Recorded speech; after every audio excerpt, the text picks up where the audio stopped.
Okay, what I got here is a shower room. My changing room tore all to pieces last year because RVing, you know, out in the sun for a week, 3 or 4 days at a time, it gets a lot of sun damage. So I'm gonna make another one just like this that is gonna be my changing room. This is my shower room. You can see my shower in the back. That can be another tutorial if y'all are interested and even have, you know, just amazed at what it is. Really complicated. It looks really complicated, but it is extremely simple to make. Let me show you. And again, don't be telling me you can see through it. I don't have it zip tied really well because I'm going to take it apart and show you how to make it. But when it's got all the zip ties on it, you turn this awesome little door here and it creaks.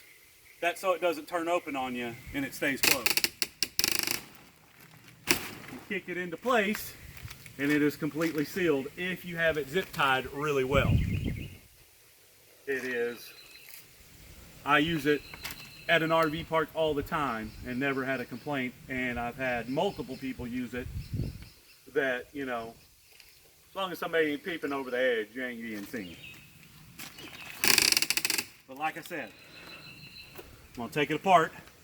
I'm going to show you how easy it is to make and how simple it is to carry with you and set up. Taking apart.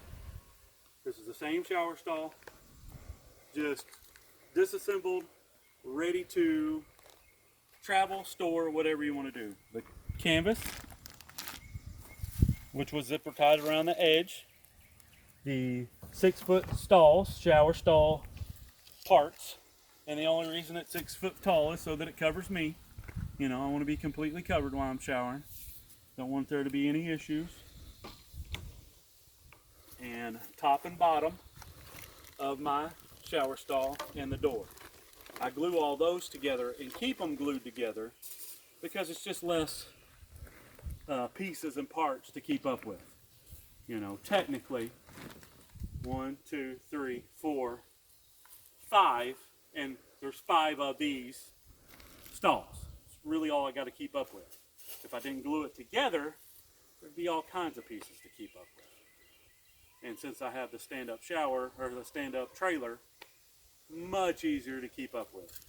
Now I'm going to show you how to assemble the top and bottom in the next clip. Okay, this is the top and bottom. It doesn't matter which one it is, it's interchangeable. This is the stuff you will need to do this project. And granted, there's a lot more pieces in the bag, but this is mocked up for this bottom. And granted, it's going to be a lot bigger. I'm going to make this one 4 foot. But this is the general concept. This is the bottom. I bought these pieces instead of other pieces because they make the perfect corner. Now, these are 3/4. My sister has 1.5 inch. It works just as good. But since I already had 3/4 stuff, I'm sticking with 3/4 stuff because, you know, that differentiates between my sister and me. My stuff is 3/4, hers is half. Now, those were a little harder to find, but they are well worth spending a little bit extra time or money to find them. I found them at Lowe's. Shout out to Lowe's. Don't have to have the pliers. Always keep pliers because I got to get the dang caps off and sometimes they're really tough. I keep snips. Always use snips on whatever project I'm doing. Hammer is for the grommets to fasten the tarp. And granted, you can use the white tarp I have here. Let's go this way.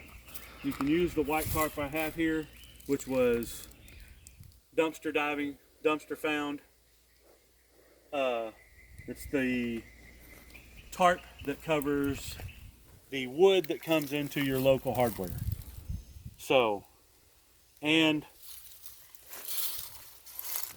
bonus, has a lot of American flags on it, so I really like that. But anywho, I bought PVC in 10-foot sections because my uprights are 6 foot. So I was going to cut a minimum of, and I've already got them marked out, 5, because that's my upright.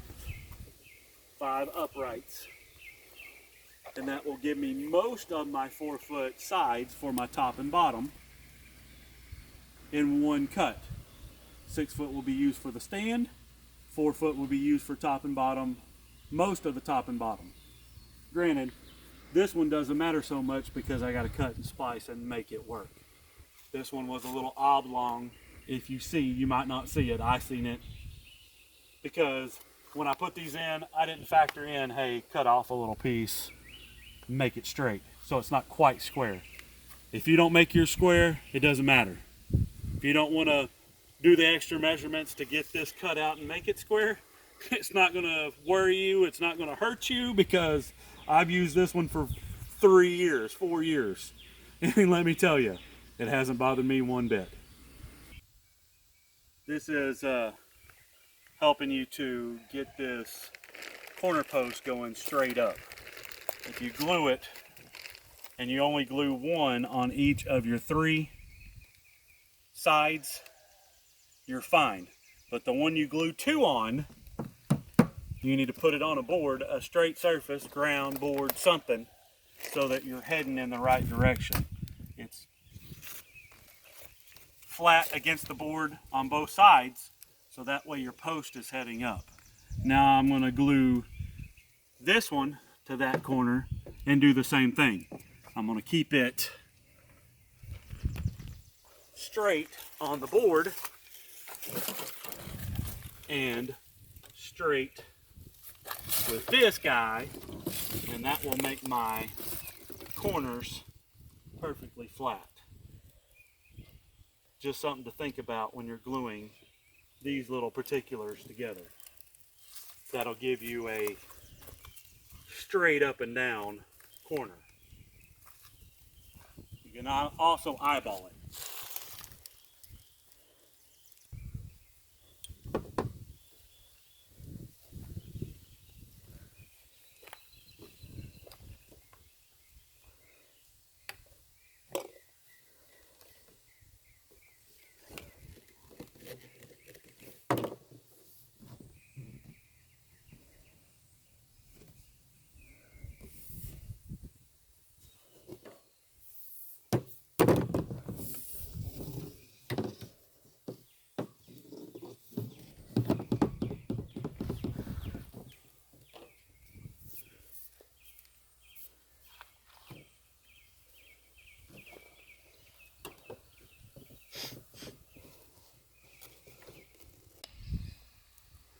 Okay, this is top and bottom, which it really doesn't matter, bottom or top.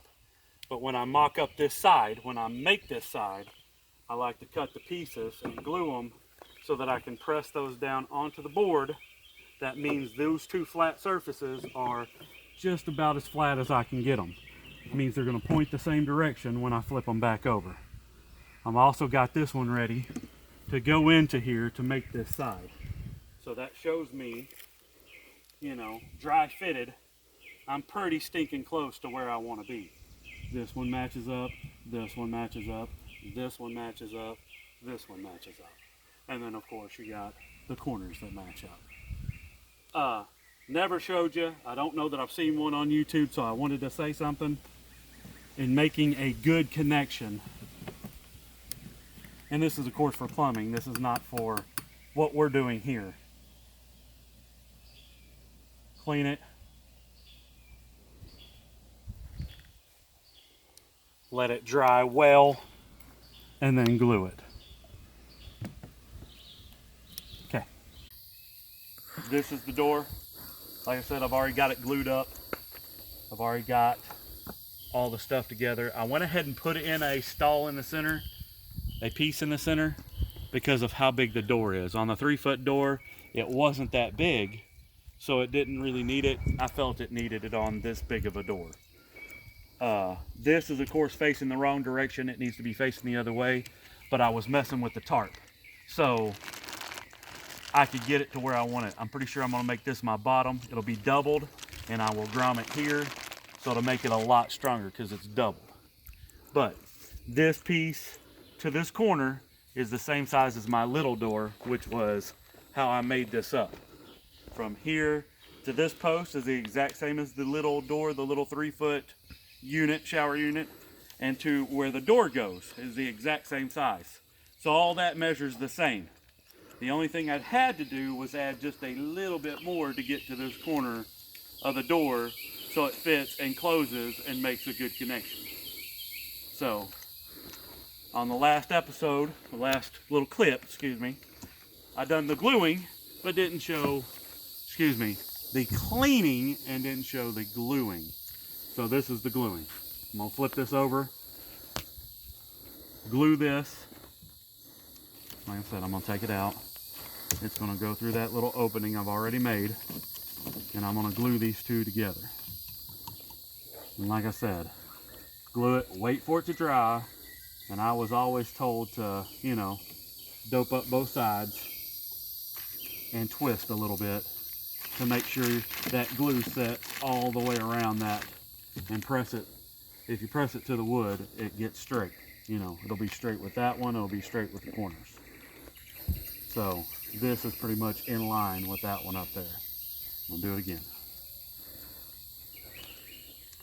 Inside, outside, twist just a little bit or as much as you can because you've already got it in a, and then hold it down.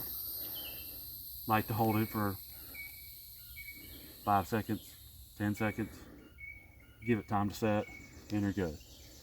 Next, I'm going to show you some grommets, but I'm going to move some crap out of the way first. Okay, this is the grommeting. And like I said, I doubled it, so the only deciding factor is I want to go through these two.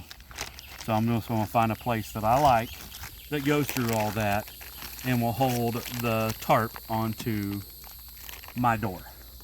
So in the grommets I got, it came with a cutter, a bottom piece, which is what you're really nailing onto, is what you're hammering onto, the bottom piece of the grommet that stays with the tarp, and the top piece of the grommet that stays with the tarp. So this is the cutter. You cut a hole. Surprise, surprise, it's just the right size for what you need. Pick everything up, get it pushed through the bottom and through all the tarps. Put their piece underneath there. It sets right on. Oh, come on, get in there. Get in there. It sets right on that big fat metal piece. You can see it. And I've always done the rounded down because it fits into that same thing on the bottom. You had this nailer that came with the set that puts everything together, and you got to be on a good hard surface, and you've got to hit it a couple of good times. If you don't hit it good, this flat piece will move. It's not making a good connection. Hit it again. But that's your grommet.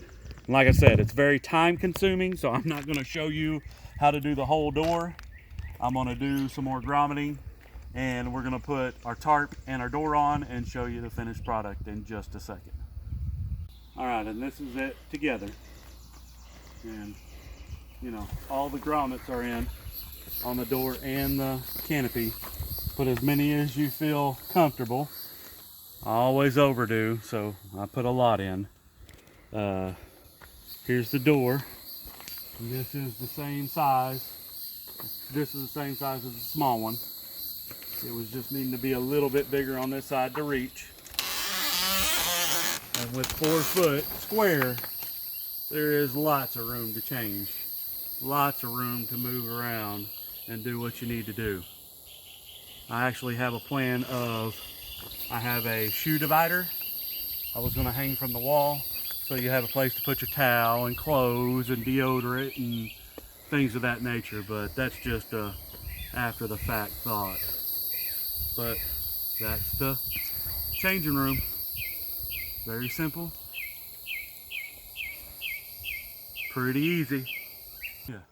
And before I forget, if you leave these really big, especially on the bottom, you're going to need to do some cuts like here and here, especially in a shower stall. If they're in the shower stall, they will fill up with water. In a changing room, not such a big deal.